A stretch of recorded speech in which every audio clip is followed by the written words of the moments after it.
Picture this for a moment. Someone tells you that Canada welcomes everyone with open arms, a place where hard work pays off and families can thrive. But here's what they don't tell you. In 2025, countless Guyanese families received deportation notices that turned their world upside down. Not for committing crimes, not for being bad people, simply because immigration policies became a moving target that left them defenseless. This story goes beyond legal documents and bureaucracy. We're talking about shattered hopes, torn families, and lives completely uprooted overnight. Today, I'm exposing the real story behind Canada's deportation surge, why so many Guyanese citizens were sent home, what went catastrophically wrong, and the crucial information every potential immigrant needs to know right now. Number 1. The deportation surge. Explain. Let me give you the hard facts first. Early 2025 marked a turning point when the Canada Border Services Agency launched an aggressive crackdown on immigration violations. Political pressure was mounting to address what officials called system abuse, targeting people with rejected asylum applications, visa overstays, and documentation issues. Guyanese nationals found themselves caught in this bureaucratic storm. The numbers tell a shocking story. Deportation figures in 2025 reached levels not seen in nearly a decade. Thousands were quietly removed from the country. No media coverage, no public outcry, just silent departures on flights back to Georgetown. For Guyanese families who had invested everything in their Canadian dream, this became their worst nightmare. Number 2. The human cost. Real families, real suffering. Let me tell you about real people behind these statistics. Consider Maria's story. She arrived in Toronto in 2019 with her teenage daughter, escaping domestic violence and seeking refugee protection. She worked multiple jobs, paid her taxes, and built a small community around her church. In 2024, her refugee claim was rejected. She hired a lawyer and filed an appeal, believing the system would recognize her genuine need for protection. Then came January 2025. Border agents appeared at her apartment with a removal order. She had 10 days to leave Canada, 10 days to abandon the life she'd carefully constructed. Her daughter, now fluent in English and excelling in school, faced the prospect of starting over in a country she barely remembered. This isn't just paperwork being processed. This represents human devastation on a massive scale. Number 3. Why Guyanese immigrants became vulnerable. You might wonder, why were so many Guyanese citizens affected by these changes? The truth is, Canada didn't specifically target Guyana.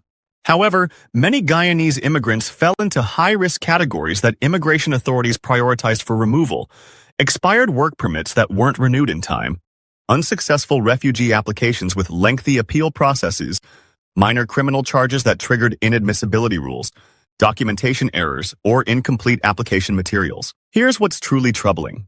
Even small mistakes could destroy someone's future. Missing a single deadline, providing an incorrect address, or failing to report a status change could land you on the deportation list. Government data reveals that between 2024 and early 2025, over 80 Guyanese applications were flagged for misrepresentation, carrying automatic 5-year entry bans. Canada might promote itself as welcoming, but 2025 proved one thing beyond doubt. One mistake can end everything. Number 4. The policy changes that devastated families. Here's where everything changed dramatically. Canada introduced the Enhanced Border Security Act in 2025, fundamentally altering how deportations work. This legislation gave border officials unprecedented authority to expedite removals while severely limiting appeal rights. The new rules targeted individuals with any criminal history, including minor offenses like shoplifting or public disturbance, incomplete or abandoned refugee proceedings, expired status without immediate renewal applications. Previously, people had months or even years to prepare appeals and gather supporting evidence. Under the new system, 2 to 4 weeks in many cases. That's barely enough time to find a lawyer, let alone build a proper defense. Guyanese families, often lacking legal knowledge or financial resources, became the first casualties of this accelerated system. Many discovered the rule changes only when deportation officers knocked on their doors. Number 5. The devastating aftermath. The cruelest part isn't the deportation itself. It's what happens when you land back in Guyana with nothing left. Deportation from Canada triggers automatic re-entry bans lasting 5 to 10 years. For some, it means permanent separation from the country they called home. Think about this reality. You sold your house in Georgetown to pay for Canadian immigration fees. You left your job, your extended family, your entire support network. Your children grew up Canadian, speaking English as their first language. Then suddenly, you're back where you started, but with no foundation to rebuild on. Families who mortgaged everything for their Canadian opportunity now face crushing shame and financial ruin. Children born in Canada struggle to adapt to a culture that feels foreign to them. The psychological trauma affects entire families for generations. Number 6. Guyana's inadequate response. So what support did deportees receive from their home government? The answer is deeply troubling, virtually nothing. When hundreds of Guyanese citizens began arriving on deportation flights throughout 2025, Guyana's response was both predictable and pathetic. Government officials held a few press conferences, issued carefully worded statements about monitoring the situation closely, and promised to engage diplomatically with Canadian authorities. But where was the actual help when families landed at Chetty Jagan International Airport with nothing but the clothes on their backs? No emergency housing was provided for deportees who had nowhere to go. No job placement programs were created to help skilled workers find employment. No financial assistance was offered to families who had spent their life savings on Canadian immigration dreams. Most heartbreaking of all, no psychological support services were established for the trauma these families endured. No counseling for children who were forced to leave the only country they'd ever known. No therapy for parents dealing with crushing guilt and shame. The Ministry of Foreign Affairs claimed they were working behind the scenes to prevent future deportations. Meanwhile, actual deportees were sleeping on relatives' floors, struggling to access basic health care, and watching their Canadian-educated children fail to adapt to Guyana's education system. These deported citizens found themselves in a bureaucratic no-man's land, rejected by Canada, ignored by Guyana, and left to rebuild their shattered lives completely alone. They became refugees in their own homeland, belonging fully to neither country. Even worse, many deportees reported facing social stigma from their own communities. Neighbors whispered about their failure in Canada. Extended family members distanced themselves, afraid of being associated with people who had been sent back. The Guyanese government's abandonment of its own citizens during their darkest hour represents one of the most shameful chapters in recent diplomatic history. Number 7. Critical advice for future applicants. If you're considering Canadian immigration, listen carefully. This isn't meant to discourage you, it's meant to protect you from making the same devastating mistakes that destroyed so many Guyanese dreams in 2025. Let me break down the essential survival strategies that every potential immigrant must follow. Complete honesty is absolutely non-negotiable on every single application form. Even tiny inconsistencies can trigger fraud investigations that result in permanent bans. If you worked as a security guard but wrote supervisor, that's misrepresentation. If you forgot to mention a 2-week job from 5 years ago, that could destroy your application. Never overstay any authorized period, not even by a single day. Set reminders on your phone. Mark your calendar. Treat your expiration date like your life depends on it, because your Canadian future actually does. Immigration officers show zero tolerance for overstays, regardless of your reasons. Renew permits early. I'm talking 3 or 4 months before expiration, not 3-4 days. Processing times can suddenly increase without warning. What if the government office is closed due to strikes? What if your documents get lost in the mail? Don't gamble with your status. Document everything related to your immigration journey. Keep copies of every email, every receipt, every letter. Take photos of yourself at important immigration appointments. Create a paper trail that proves you followed every rule correctly. Invest in professional legal help for complex situations. Yes, lawyers are expensive. But you know what's more expensive? Getting deported and banned from Canada for 5 years. A good immigration lawyer can spot problems before they destroy your application. Stay informed about policy changes. Immigration rules shift constantly. Knowledge, preparation, and professional guidance are your only shields against the deportation machinery that destroyed so many Guyanese families in 2025. Number 8. A message of resilience and hope. But here's what I want every Guyanese person to remember.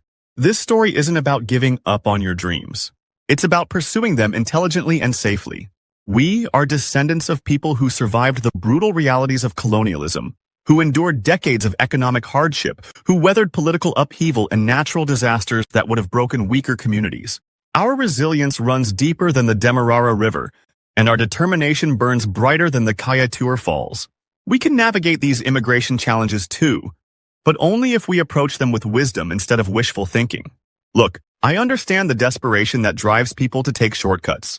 When you're working 3 jobs just to feed your family, when crime is rising in your neighborhood, when you see friends and relatives building better lives abroad, the pressure is overwhelming. The temptation to cut corners, to trust the wrong people, to believe promises that sound too good to be true, it's completely understandable. But here's what 2025 taught us. Shortcuts lead to deportation flights. Don't rely on rumors spreading through WhatsApp groups and Facebook pages. Don't trust unlicensed consultants who promise impossible shortcuts for cash payments. Don't assume that good intentions will protect you from bad paperwork or that Canadian immigration officers will show mercy for honest mistakes.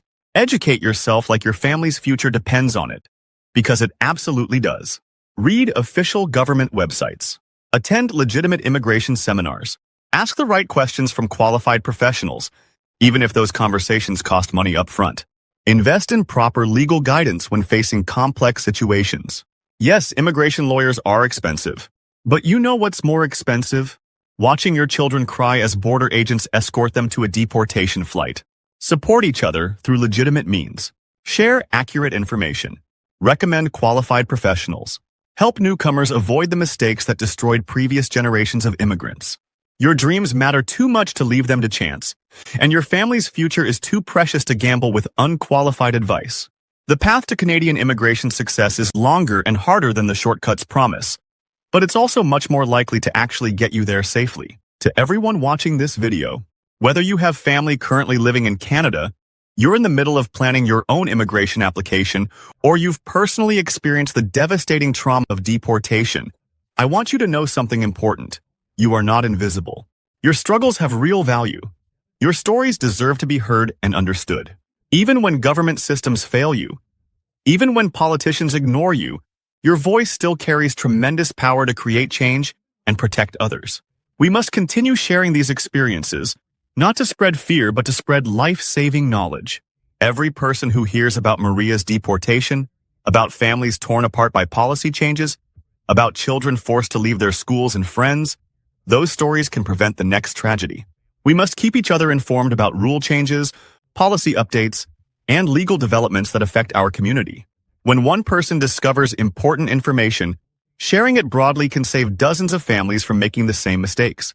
We must protect our community through genuine solidarity and mutual support, not through spreading false hope or dangerous shortcuts, but through honest guidance and professional resources that actually work. I know it's tempting to stay quiet about deportation experiences because of shame or fear.